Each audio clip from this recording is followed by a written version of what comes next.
Okay, I had my revision ream and run done March 3rd, 2020. Today is April 3rd, 2020, so I've been one actual month from my operation date. I actually had to look back and watch some videos from Brandon Beals. His YouTube channel is called Fight Pastor. I was glad I did. I was watching around his 5-6 time when he was recovering, and he actually mentioned that he was getting tighter and sore, and there was more pain, and that's what he was told that the 5th and 6th week are the hardest. At week 4, I was finding that hard to believe because I was feeling like I was really loosening up, but the last couple of days I've really been tight in the morning. It's just a whole nother level of tightness, and I'm just glad that I've been stretching 5 times a day. I couldn't imagine doing this surgery like the last hemiarthroplasty I had. I was in an immobilizer for 6 weeks, so after 6 weeks of not even moving my shoulder, it was fused. And anyway, I'm going to try to get through this. I'm just going to show you how far I've gotten on the exercises I'm doing. Hopefully I'll remember everything, and you can gauge how far I've come or how much more range of motion that I've gotten. Anyway, here's the first one I've been starting with.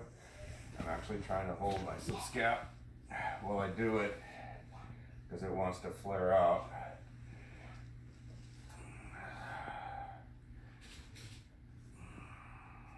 Really, really tight. I'm crawling up with my hand to get as horizontal as I can with the floor. Count to about 30 seconds.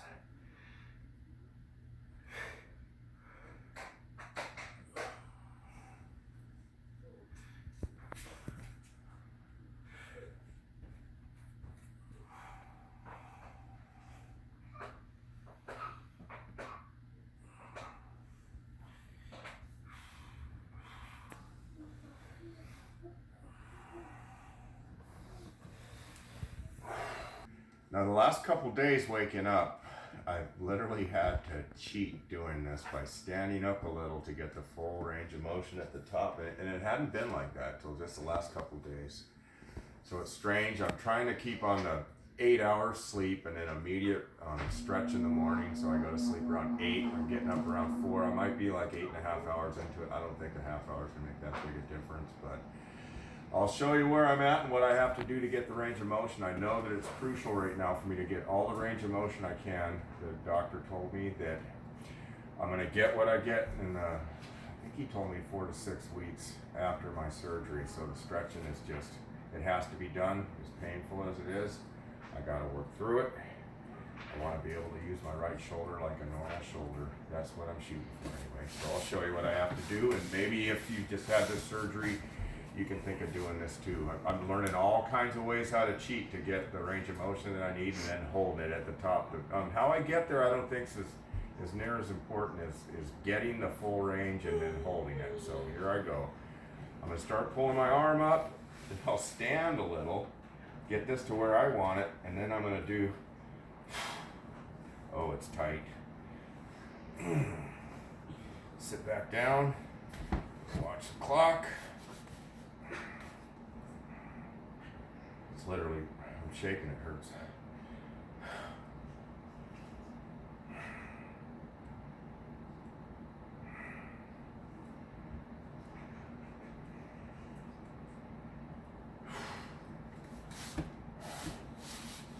I got the last little bit at the end. I'm still counting the seconds I was stretching though. This is actually my first rep of this.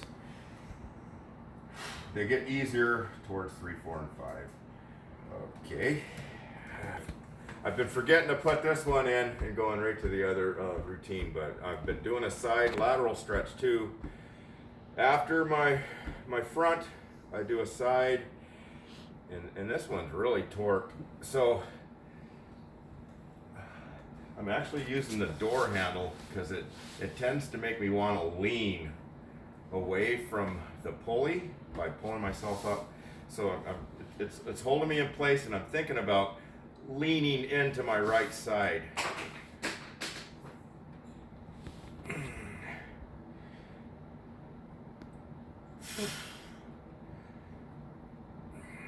guess it's all how bad you want it, and I really want range of motion more than anything at this point.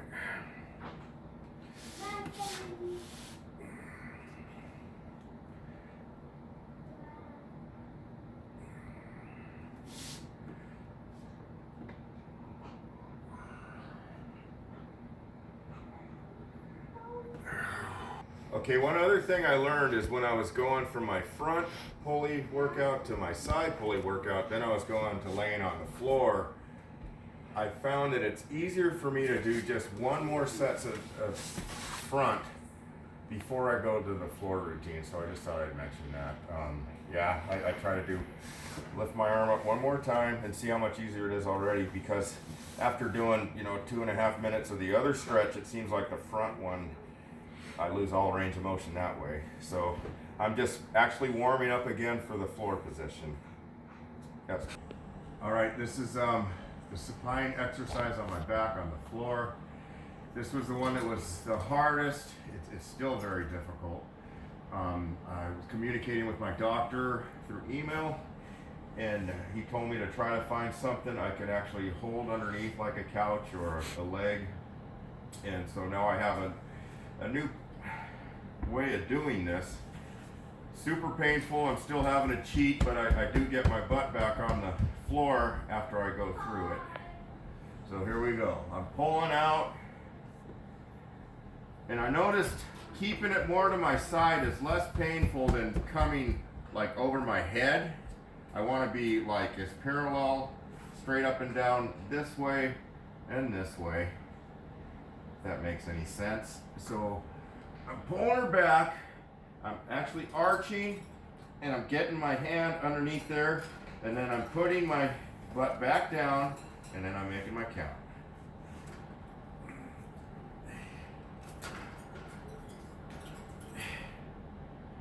I'm not quite as flat as the doctor recommended my back to be, but I notice if I get my legs up, my back flattens out a little more.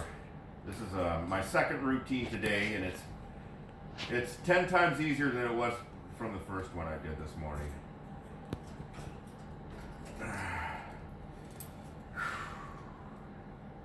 I notice when I can hold my hand here by the couch, I can also reach around and try to pull that subscap in again. Very painful.